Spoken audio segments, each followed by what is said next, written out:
रफ़त मुज़म्मिल ज़ाहिर, अब्दुल्ला रफ़त मुज़म्मिल ज़ाहिर, दोनों की परसेंटेज 97.7।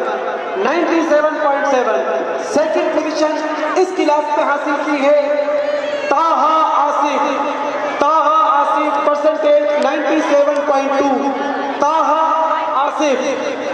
थर्ड पोजीशन इस क्लास में दो बच्चों ने हासिल की है हुज़ैफा ख़ियाम, उमर अलीम। हुज़ैफा ख़ियाम, उमर अलीम, दोनों की percentage 96.7। Huzaifa Khiyam, Umar Aleem.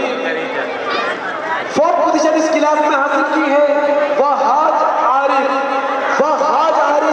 Percentage 96।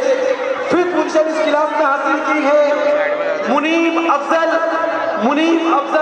Percentage 95.7।